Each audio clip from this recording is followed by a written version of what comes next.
Everyone, welcome to my channel. So यार हम लोग मैंने आपको ऑलरेडी बोला था कि we are just left with 2 more topics, that's adrenal gland and feedback mechanism. But I will try completing both the topics in this video only, क्योंकि वो बहुत ज्यादा छोटे छोटे टॉपिक्स हैं। ठीक है, तो चलिए आइए स्टार्ट करते हैं विदाउट टाइम वेस्ट करें। एड्रीनल ग्लैंड, आप एक बात नोटिस करेंगे कि एड्रीनल ग्लैंड के बारे में ना एक्चुअली यहाँ पूरा में कहीं नहीं लिखा है। ठीक है, it's only mentioned in this chart that adrenaline hormone is secreted by adrenaline gland, right? And some nowhere it is mentioned in detail about the adrenal gland, but I'll just tell you a few important points regarding adrenal gland ताकि उससे related कोई भी question आए तो आप उससे कर सके। Okay, so if I tell you adrenal gland, सबसे पहले बात करेंगे इसकी लोकेशन की कि ये कहाँ प्रेजेंट होता है। Actually we have both the kidneys like this and we have this excretory system completely, you must be aware about it, right? So इस किडनीज के ऊपर एक कैप लगी होती है and this cap is known as adrenal gland. ये cap की तरह प्रेजेंट होता है किडनीज के आगे वाली तरफ, इसे हम adrenal gland के नाम से जानते हैं। ये पेयर्स में होता है, दोनों किडनी के ऊपर प्रेजेंट होता है इन पेयर्स।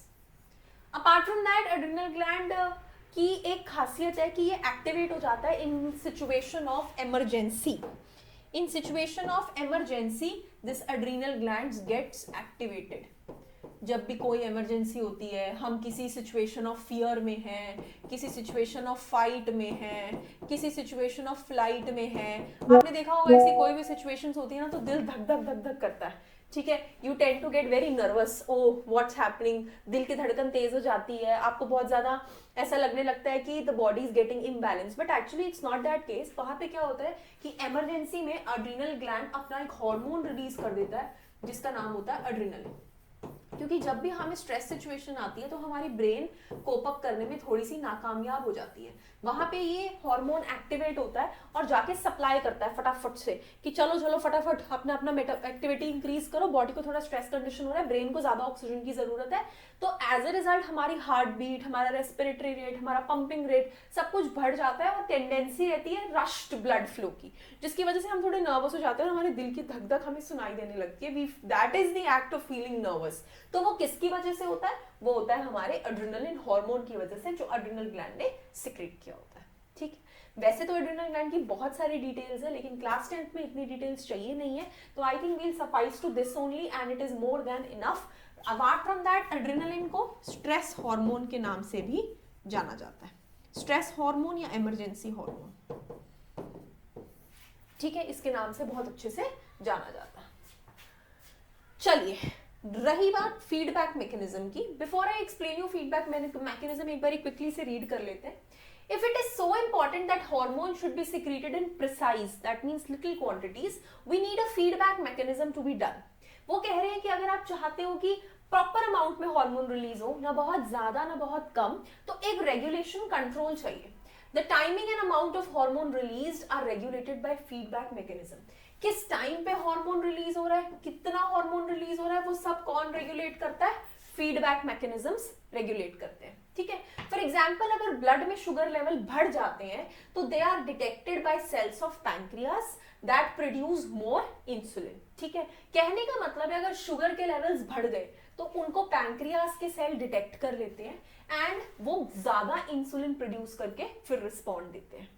ठीक है, तो एक्चुअली ये एक फीडबैक मैकेनिज्म ब्रेन से कंट्रोल होता है कि कितना हार्मोन सिक्रीट होना चाहिए। अगर इतना हो चुका है तो एक इनहिबिटरी हार्मोन आ जाता है कि बस और ज्यादा रिलीज नहीं करना है।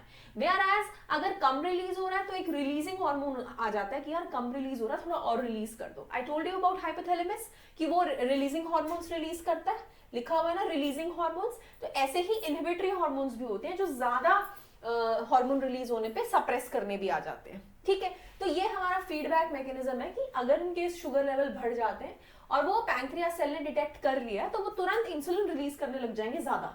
ये नॉर्मल सिचुएशन की बात हो रही है, डायबिटीज की बात नहीं हो रही है। ठीक है, तो एज अ रिजल्ट वो सिचुएशन को कोप अप कर लेते हैं, ब्लड शुगर गिर जाते हैं, इंसुलिन सिक्रीशन हमारी रिड्यूस हो जाती है वापस से। ठीक है, तो इसका एक लूप बनाया जाता है।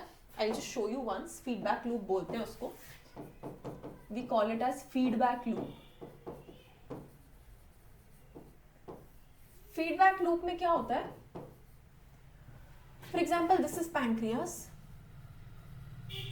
This secretes a hormone insulin. ठीक है।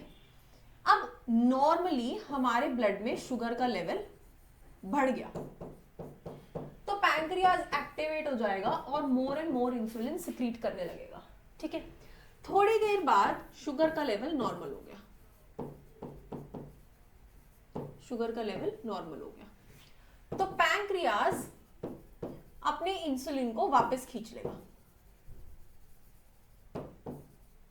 इंसुलिन वापस जाने लग जाएगा, ठीक है।